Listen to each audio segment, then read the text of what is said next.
लेते हैं बच्चों. Let's say find the sum of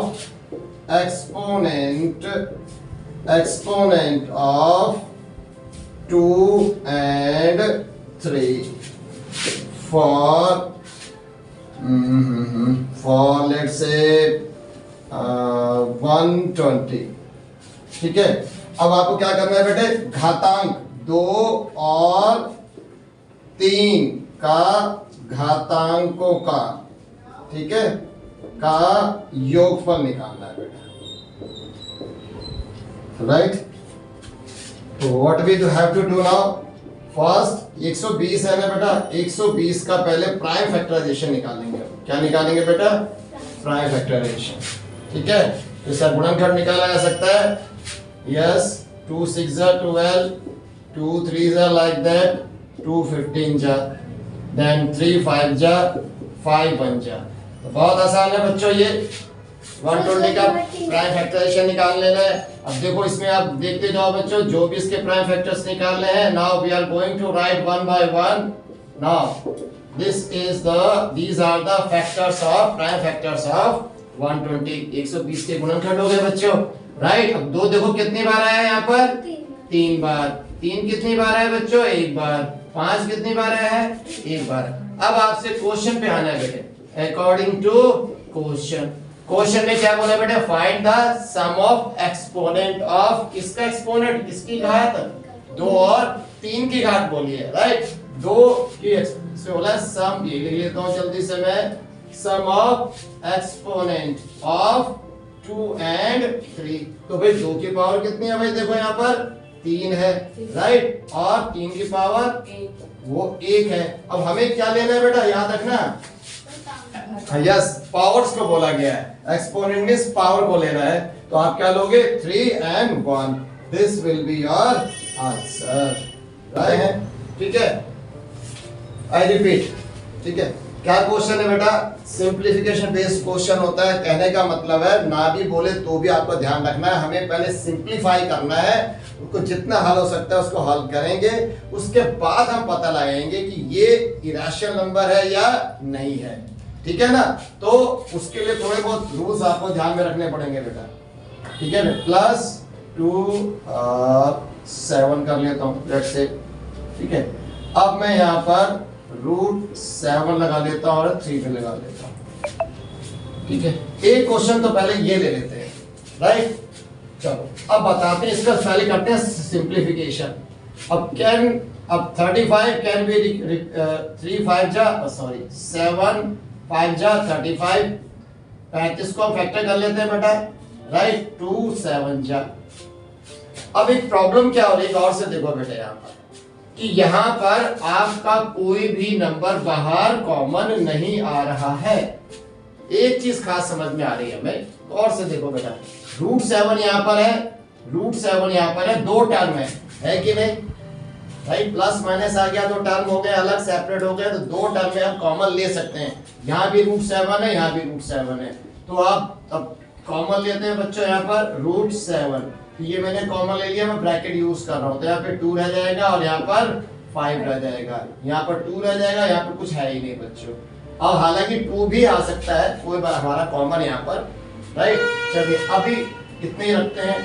अब एक बात तो हमें समझ में आ गई बच्चों, क्या, देखो ये पूरा एक फैक्टर है और ये पूरा एक फैक्टर है, तो ये इससे कैंसिल हो सकता है. राइट.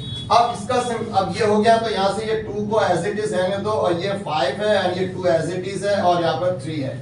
अब आप गौर से देखो, क्या यहाँ पर कोई भी रूट वाला, स्क्वायर रूट वाला नंबर है, वर्गमूल वाला नंबर है यहाँ पर, है. ये है √5. ठीक है. अगर ये √5 यहाँ पर नहीं होता तो ये क्या हो जाता, रैशनल नंबर हो जाता. राइट. क्योंकि अभी भी सिंप्लीफिकेशन करने के बाद हमारा इरेशनल नंबर नहीं गया है, इसका मतलब ये एक इरेशनल नंबर है. समझ में आ गया बच्चों? जल्दी से नोट कर ले.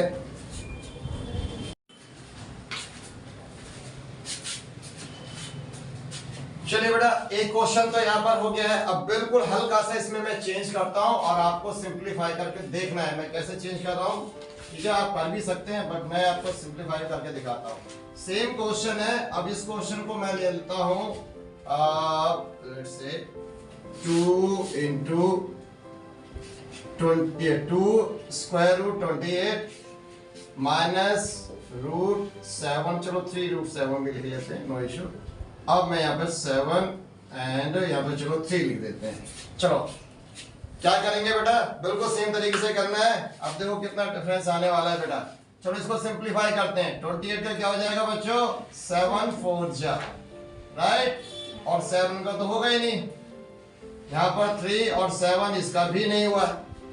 ठीक है, अब देखो 4 है यहाँ पर आ गया बच्चों, तो 4 का स्क्वायर रूट कितना होता है 2, राइट। तो मैं 2 को बाहर ले लेता हूँ और यहाँ पे रह गया 7 और यहाँ पे √7, अब यहाँ पे 3√7। अब क्या करेंगे, कॉमन ले लेंगे बेटा, राइट। तो 7 मैंने √7 ले लिया कॉमन, ये ऑलरेडी 4 बाहर है।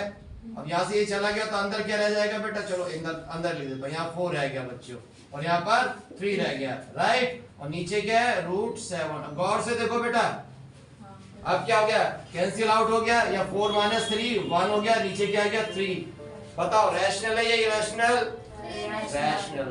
अब देखो दोनों में क्या फर्क था, समझ में आ रही है बात। When you go through the simplification, it's a very simple based question आएंगे, बहुत बड़े-बड़े नंबर्स नहीं आने वाले बेटे। Our concept clear होना चाहिए, that's why this type based question will be asked in the exam. So that's why you should be prepared. ये नहीं होगा simply आपसे कहा जाए ये questions भी है आपके पास। मैं एक example और दे देता हूँ बच्चों यहाँ पर। Let's say 2 and 3 minus √2 and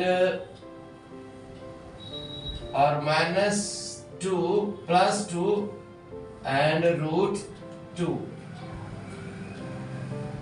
yes, इसका सिंप्लीफाई करें और बताएं कि क्या ये इरेशनल है या नहीं है। तो सिंप्लीफाई के बाद आपको जज करना पड़ेगा बेटा, कहीं ना कहीं। ठीक है, चलो इसे ट्राई करो जल्दी से, मैं भी आपको ट्राई करके बताता हूं। देखो इसका क्या मतलब है बेटा, यहाँ पर मल्टीप्लिकेशन है, that means this will be multiply and this will be multiply. Bracket यहाँ पर बच्चों, यहाँ तक ब्रैकेट है तो 2 टर्म है ब्रैकेट के अंदर, तो इन दोनों से मल्टीप्लाई होगा एक एक करके। तो पहले इन दोनों को मल्टीप्लाई करते हैं। अब ये स्क्वायर रूट है और ये बिना स्क्वायर रूट का है, तो ये मल्टीप्लाई नहीं होगा।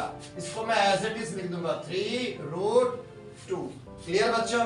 अब मैं इस रूट का इससे मल्टीप्लाई करने जा रहा हूं, तो दोनों रूट में है, दैट मींस मल्टीप्लाई हो जाएगा। तो -2 2 जा 4 हो गया। अब ये प्लस का है, मैंने इसे एज इट इज रख दिया। ठीक है, नीचे वालों को मुझे कुछ छेड़ने की जरूरत ही नहीं है, एज इट इज रख दिया। हो सकता है 4 होता 9 होता तो आप इसका परफेक्ट स्क्वायर को कन्वर्ट कर सकते थे। चलिए अब नेक्स्ट स्टेप देखो बेटा, इसका स्क्वायर रूट निकल जाएगा ना 4 का बच्चों। 4 का कितना निकला, 2 निकल गया। अब यहाँ पर देखो बच्चों, अभी भी आपको लग रहा होगा यहाँ पे तो बच ही रहा है, लेकिन यहाँ एक प्रॉब्लम, सबसे बड़ी चीज क्या हो गई, ये दोनों प्लस माइनस हो गए, तो ये हट गए, 0 हो गया बेटे। तो बच गया कौन यहाँ पर, 3√2 एंड √2। अब क्या हुआ, कैंसिल आउट हो गया। तो कैंसिल आउट होते ही रूट स्क्वायर रूट भाग गया, दैट मींस अब ये इरेशनल नहीं रहा। समझ में आ गया ना। अगर बच्चों यहाँ पर ये 2 की जगह मैं 3 लिख देता, अगर यहाँ पर कितना होता 3 सपोज, तो ये कितना हो जाता है, ये 3 और 3 - 1 कितना होता, राइट, कितना होता 3 - 2 करेंगे तो कितना आता बेटा, यहाँ पर 1 आ जाता। फिर आप क्या करते, यहाँ से ये तो कट जाएगा, मगर इससे तो नहीं कटाना बेटा। तो इसका मतलब एक जगह रूट रह जाता है। इसका मतलब यहाँ पर सिर्फ अकेला टर्म होना चाहिए, यहाँ और यहाँ एक ही टर्म होना चाहिए, दो कैंसिल आउट होगा, अदरवाइज इसके नीचे तो लिखना ही पड़ेगा हमें। तो कोई इसका होल नंबर डिवाइडेड में है, तो इसका मतलब इसके अपोन में भी और इसके भी अपोन में है, ये तो कैंसिल आउट हो जाएगा लाइक दैट, राइट। लेकिन इसका कैंसिल आउट तो नहीं हो पाएगा ना बच्चों, तो इसलिए ये इरेशनल होता। तो हमारी सबसे इंपॉर्टेंट बात है, जब भी सिंप्लीफाई करेंगे तो ऊपर एक ही टर्म रह जाना चाहिए। देखो बेटे, इन दोनों को सिंप्लीफाई करा, ये पूरा माइनस करा, कुछ आ गया 1, लेकिन ये यहाँ बाहर कॉमन आ गया था, अंदर कहीं पर भी स्क्वायर रूट नहीं बचा। इसलिए आपका सिंप्लीफिकेशन की प्रैक्टिस करते जाओगे तो क्लियर हो जाएगी चीजें। ठीक है बेटा, समझ में आ गया। चलो नोट चलो बच्चों, अब यहाँ समझते हैं बेटा। यहाँ अब आपका वर्ड प्रॉब्लम बेस्ड क्वेश्चन है। वर्ड प्रॉब्लम बेस्ड हमेशा मुश्किल तो होता है, नो डाउट, राइट। जैसा कि मैंने तुम्हें समझाया बेटा, क्या कि अगर आपको इस सारे सवालों में निकालना क्या होता है, या तो एलसीएम निकालना है या एचसीएफ निकालना है। इसका मैंने अब सिंपल सा फड्डा एक आपको लॉजिक बता दिया है बच्चों। क्या, अगर आपको ज्यादा निकालना है, राइट, तो उसके लिए आपको निकालना पड़ेगा एलसीएम, और अगर आपको कम निकालना है उसके लिए निकलेगा आपका कम के लिए एचसीएफ, राइट। ये बात समझ लो पहले दिमाग में, राइट। कैसे वो मैं प्रूव कर चुका हूं, समझा चुका हूं क्यों ऐसा होता है। कम निकाल एचसीएफ जिसका भी निकाला है तो कम ही निकलता है बेटे। किसी भी 2 नंबर का एचसीएफ जो निकालोगे वो उससे ज्यादा नहीं हो सकता, वो उन 2 नंबर से हमेशा कम ही निकलता है एचसीएफ। दैट्स व्हाई जब कम निकालना होगा तो एचसीएफ निकालेंगे, अब ज्यादा निकालना होगा तो एलसीएम निकालेंगे। ये लॉजिक तो हमें समझ में चलो आ गया। अब हमारा मेन मकसद इन क्वेश्चन वर्ड प्रॉब्लम को समझ करके एक बात का पता लगाना है। क्या बेटा, कि इनमें हमें एचसीएफ निकालना होगा या एलसीएम निकालना होगा। अब ये पता कैसे चले, राइट। अब ये पता करने के लिए मैंने क्या बताया था कि आप सवाल को समझो और उसको हम थोड़ा समझते हैं, उसके बाद ये पता लगाएंगे कि इसमें हमें जो आंसर निकालना है वो आंसर क्या है, ज्यादा निकालना है या कम निकालना है, ये हमें पता करना है। ठीक है, अब मैं एक्सप्लेन करता हूं क्वेश्चन को। 3 घंटियां हैं, वो 4 मिनट के बाद बजती है, फिर 7 मिनट बाद दूसरी घंटी बजती है, फिर 14 मिनट के बाद तीसरी घंटी बजती है। अगर मैंने 12 बजे इस घंटी को, दिन के 12 या बज रहे या रात के 12 जो भी समझ लो, मैंने घंटियां शुरू कर दिया, अब घड़ी बजनी चालू होगी तो 4 मिनट वाली घंटी बजेगी, फिर उसके 7 मिनट यानी 3 मिनट और लगने के बाद 7 मिनट के बाद दूसरी घंटी बज जाएगी, इस तरह 14 मिनट के बाद फिर तीसरी बज जाएगी। लेकिन तीनों एक साथ कब बजेंगी मुझे बताओ। 4 मिनट बाद अगर मैं मानता हूं, हमारे पास टाइम क्या दिया हुआ है बेटा, गौर से देखो, हमारे पास टाइम दिया है 4 मिनट और दूसरा है 7 मिनट और तीसरा है 15 मिनट। क्या 4 मिनट बाद तीनों एक साथ बज जाएंगी? सोचो, 4 मिनट बाद तो एक ही बजेगी ना, और 7 मिनट बाद क्या होगा, 7 वाली, अभी 14 वाली तो फिर भी नहीं बजी, ठीक है ना। अब 14 मिनट में जब दूसरी, अब क्या होगा, अब वो 14 मिनट वाली बजेगी। अब 14 मिनट के बाद जब दूसरा राउंड चलेगा तो क्या होगा, 15 मिनट, 16 मिनट, 17 मिनट हो जाएगा। उसके बाद भी दोनों घड़ियां आपस में आकर के कहीं पर एक साथ बज सकती हैं। तो इसका मतलब क्या हुआ, 14 मिनट से पहले तीनों एक साथ बज सकती हैं क्या? सोचो, नहीं बज सकती ना। कुछ समय के बाद 20 मिनट, 50 मिनट, 2 घंटे, 3 घंटे के बाद एक साथ हो जाता है। क्यों हो जाता है बेटा? क्योंकि वो रिपीट होती हैं, ठीक है ना। ऐसे सर्कल वाला सवाल जब भी आएगा बेटा, सर्कल में कोई भी ए से बी आप दोनों चक्कर लगाते हैं, कार है, गाड़ी है, स्कूटर है, इंसान है, वो राउंड राउंड घूमता है। तो अगर इन दोनों की स्पीड अलग अलग है तो बेटा एक ना एक बंदा जो है उसको ओवरटेक करेगा ही करेगा, उसके साथ भी एकदम यहाँ पर आ ही जाएगा। लेकिन कब आएगा? क्या एक चक्कर में आएगा? नहीं, एक से ज्यादा ही चक्कर लगेंगे बेटा। इसीलिए जब एक बारी राउंड में घड़ी घूमती है तो 14 मिनट से ज्यादा लगने ही वाले हैं। 14 मिनट में तो तीनों एक साथ बज ही नहीं सकती, राइट। उससे ज्यादा में ही बजेगी। इसका मतलब हमारा आंसर क्या होने वाला है, कम या ज्यादा? ज्यादा मिनट लगने वाले हैं ना। यस, अब हमें ये पता चल गया, हो गया सवाल खत्म। ज्यादा के लिए क्या बोला है मैंने, निकाल दो एलसीएम, बस फिनिश। तो ये बेसिकली वर्ड प्रॉब्लम को समझने का एक तरीका है बेटा। क्या तरीका है कि पहले पता लगाओ कि भाई वो ज्यादा निकलने वाला है आंसर या कम निकलने वाला है।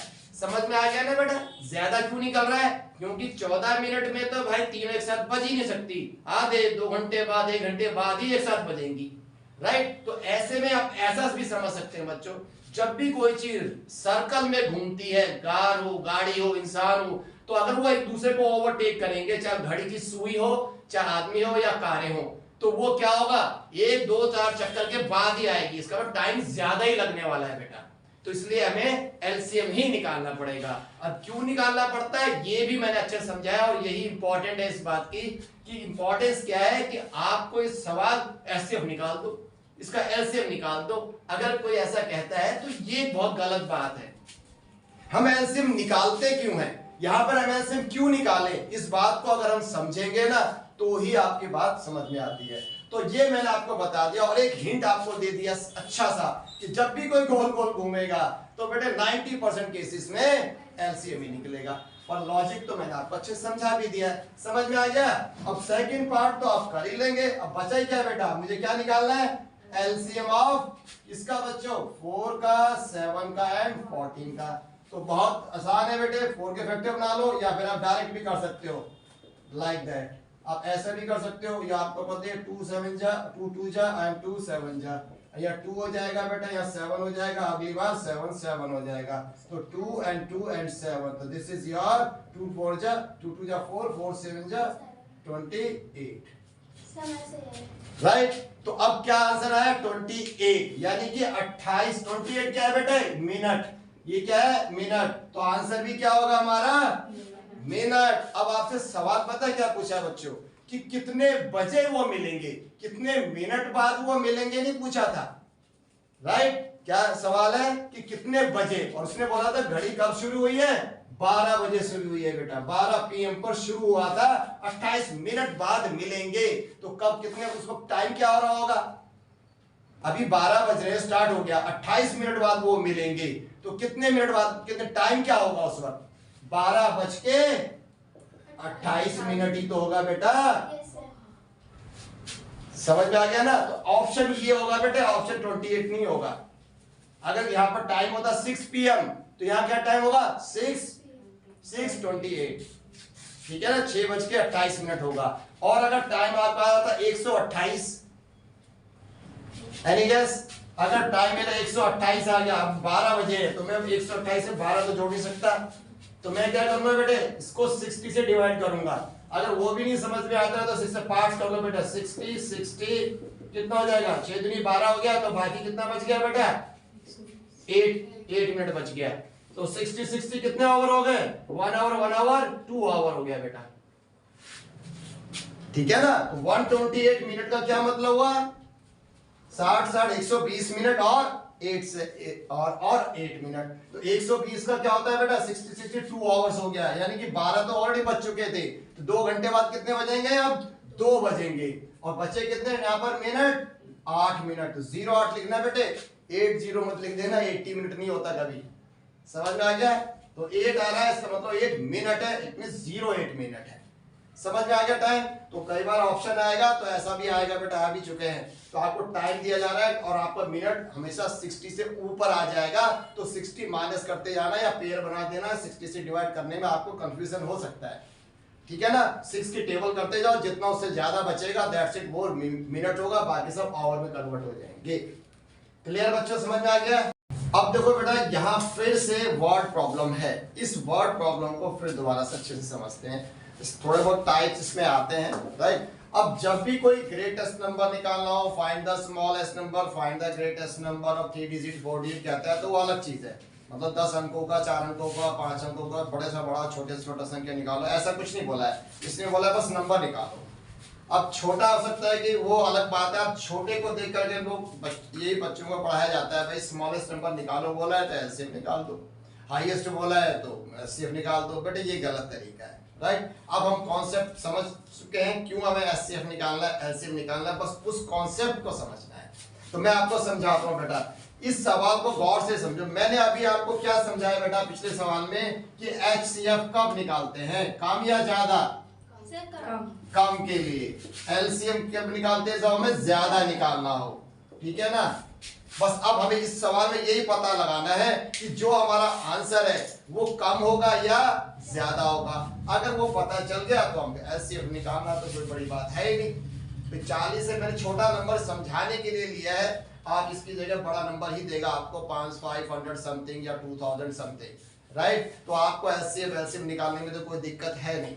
अब आपको बस इतना समझना है, which is very important, why we need to find the HCF instead of LCM. Somewhere we need to find the LCM, not HCF.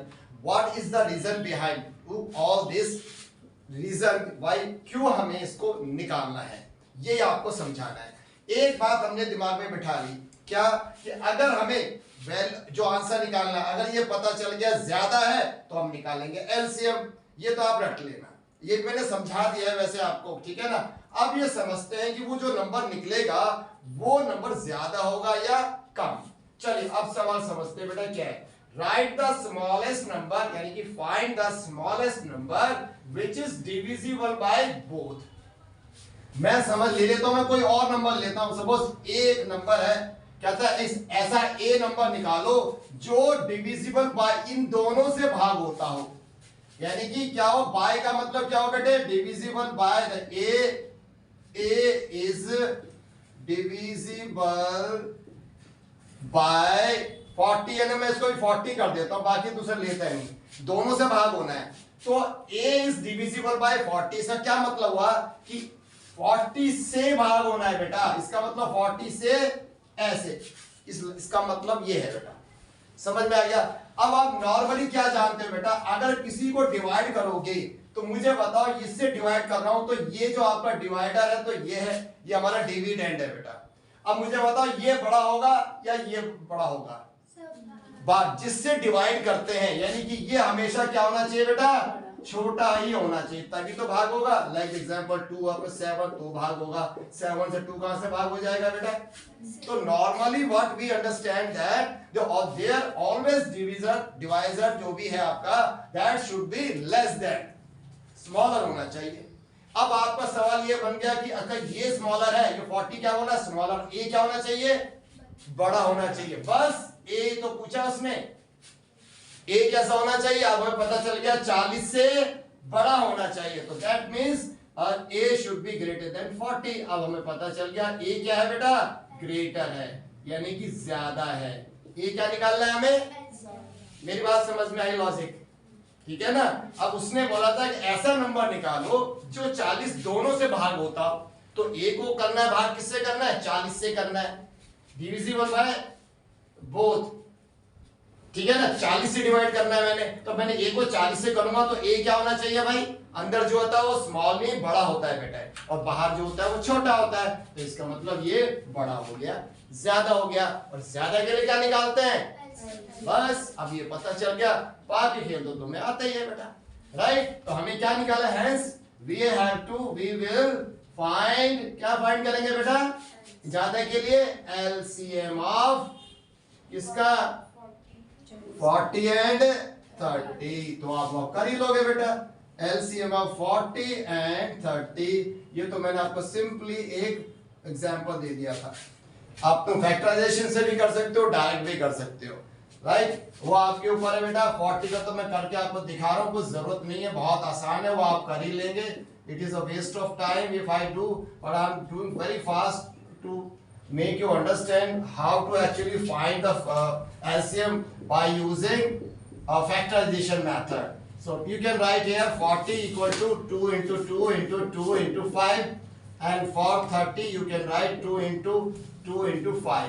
तो आपको जानते हैं बेटा LCM मेरे को निकालना है, तो मैं क्या निकालूंगा, अच्छा एक तरीका और भी है, इनकी पावर कर दो, ये कितना हो जाएगा बेटा, या तो आप कॉमन ले लो, ऐसे करते हैं ना हम, जो कॉमन आ रहा है, राइट, कॉमन ही आ रहा है ना, कुछ छूट गया क्या बेटा, सर 3 आ रहा है, 2 नहीं आ रहा। 2 2 जा 4, 2 1 जा 2 5 जा 5 भी तो आएगा ना, तो 2 3 बार आ गया, 5 एक बार आ गया, 3 1 जा 5 2 जा 2 1 जा, ठीक तो है सर 30 में 3 3 3 है ना, हाँ 3 5 2, यस यस यस, ये 3 आएगा बेटा। इसका मतलब 2 एक ही बार कॉमन आ रहा है, 3 कॉमन नहीं है, 5 2 बार कॉमन है, एक बार आ गया। अब आप ऐसे कैसे निकालते हैं बेटा, जो कॉमन आ गया है उसे क्या करते हैं हम, उसको हम लिख लेते एक बार, तो ये कि 2 बार है, एक बार कॉमन आ गया।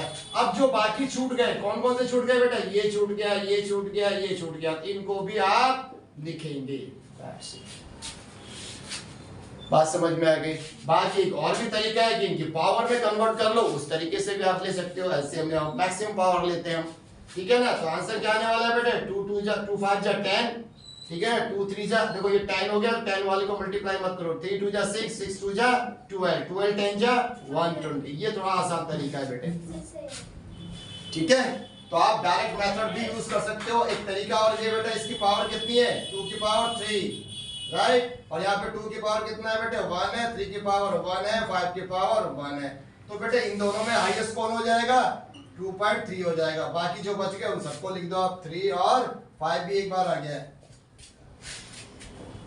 राइट। अभी कैसे लेते हैं, ये पावर से। अगर कंफ्यूजन होता है बेटा, मैं बता तो एक तरीका तो मैंने आपको बताया, आप कॉमन वाले पे एक बार ले लो, राइट। दूसरा तरीका जो आपके बुक में दिया है वो क्या है कि इनको सबको आप पावर्स में लिख दो। 2 कितनी बार है बेटा, 3 बार, 5 है 1 बार, राइट। यहाँ पर 2 आपका 2 3 ये 1 बार है। तो इन दोनों में जो हाईएस्ट होगा बेटे उसको कॉमन लेते हैं, एलसीएम लेके क्या करते हैं, जो इन दोनों में हाईएस्ट पावर होता है बेटे उसको लिखते हैं, ठीक है ना। अब इसका गेम खत्म। अब इन दोनों हाईएस्ट पावर क्या है बेटा, 1 1 तो सेम हो गया तो 1 ही आएगा। अब 3 में कॉमन नहीं है तो जो छूट जाता है उसे भी लेते हैं एलसीएम में, इसलिए उसको भी लिखा जाएगा। इसको आप सिंपलीफाई करो, ये कितना होता है बेटा, 2 3 से 2 की पावर 3 का मतलब 8 होता है। 8 में 3 और 5 मल्टीप्लाई करो 120 ही आंसर आएगा, ठीक है बेटा। तो कंफ्यूजन होने की जरूरत नहीं है, चाहे आप ये वाला मेथड लगाओ चाहे वो वाला लगाओ, एक चीज आप कर लो बाकी तो हो जाएगा, राइट। मैंने आपको सिर्फ समझाने के लिए, कॉन्सेप्ट को समझाने के लिए छोटा नंबर लिया है। एग्जाम में मोस्ट प्रोबेबली आपका 500 300 1000 के आसपास नंबर आएगा, तो निकालने की प्रैक्टिस आपको करनी है। और जो इंपॉर्टेंट बात है वो यही है कि आपको एचसीएफ निकालना या एलसीएम निकालना, इसका पता लगाना जरूरी है। समझ में आ गया बेटा। अब मैं दूसरा सवाल अगर आपसे कहूं, बिल्कुल सेम क्वेश्चन है, चलिए मैं दूसरा सवाल, ये तो आप कर ही लोगे बेटा, ये वाला पार्ट, ठीक है, गुड। अब मैं इसी क्वेश्चन को थोड़ा ट्विस्ट कर देता हूं। देखो बेटा, इसी क्वेश्चन को मैं कहता हूं right the smallest number, right the number कर देता हूं। स्मॉलेस्ट नंबर बोलने की जरूरत ही नहीं है, क्यों लोग बच्चों को क्या लगता है, वैसे लैंग्वेज बनती नहीं है बट मैं आपको समझा, स्मॉलेस्ट तो स्मॉल एचसीएफ होगा, एलसीएम होगा, एल फॉर लोएस्ट, ठीक है ना, एच क्या होता है हाईएस्ट तो सोचते हैं। तो आपको यहाँ पे हाईएस्ट स्मॉलेस्ट नहीं पढ़ना है बेटा, मैं हटा ही देता हूं। Find the number which divides, greatest ही होगा बेटा, ये आपको बताता हूं, ठीक है ना। Greatest number which divides the both 40 and 30। देखो बेटा सेम क्वेश्चन है, इसकी लैंग्वेज मैंने बदल दी है। इस क्वेश्चन में क्या समझना है, क्या बोला गया है कि ऐसा एक नंबर निकालो, बड़े से बड़ा निकालो। तो कहोगे सर बड़ा है तो ऐसे हो जाएगा, ऐसा बिल्कुल नहीं करना है, समझना है बेटे। एक ऐसा नंबर निकालो, वो नंबर हमें निकालना है, वो ए ले लेता हूं, ठीक है ना। एक ऐसा नंबर निकालो विच डिवाइड्स बोथ, जो दोनों को भाग करता हो। क्या करता हो, विच डिवाइड्स का मतलब जो इन दोनों को भाग करता हो, यानी कि दोनों में से एक ले लेता हूं 40। अब क्या हो गया बेटा, 40 अंदर आ गया, और जो अंदर आता है वो बड़ा होता है ना, और जो बाहर होता है वो छोटा हुआ। इसका मतलब क्या हुआ, ए स्मॉलर हुआ। तो ए का मतलब क्या चल गया, हमारा पता चल गया बेटा, स्मॉलर। और स्मॉलर के लिए क्या होता है, कम के लिए क्या होता है, HCF। बस कहानी खत्म। समझ में आ रही बात बेटा। मेरा कॉन्सेप्ट समझाने का मतलब है, सवाल बिल्कुल आप कर सकते हो, कोई बच्चा कर सकता है, एचसीएफ कैसे निकालते हैं, एलसीएम कैसे, लेकिन एचसीएफ ही क्यों निकालते हैं, एलसीएम क्यों नहीं निकालते, ये अगर कॉन्सेप्ट समझ में आ गया तो सवाल में कुछ बचता ही नहीं है बेटा, और which is very very important. तो इसे कहा जाता है बेटे कॉन्सेप्ट का अच्छे से समझ में बिठाना। अगर हमें बात को समझ में नहीं आ रही, सिर्फ सवाल कर दो, इसमें एचसीएफ देख लो, इसमें स्मॉलेस्ट लिखा है, हाईएस्ट लिखा है, तो कुछ पल्ले पड़ने वाला नहीं है। तो वो गलत पढ़ने का तरीका है बेटा। आई होप ये समझ में आ गया होगा, राइट। चलो आप नोट कर लो, इस क्वेश्चन नोट कर लो और बाद में अपना कर लेना। तो मैं यहाँ पे कुछ नहीं कर रहा, सिर्फ एचसीएफ निकालना है। तो एचसीएफ ऑफ 40 and 30 आप निकाल ही सकते हैं।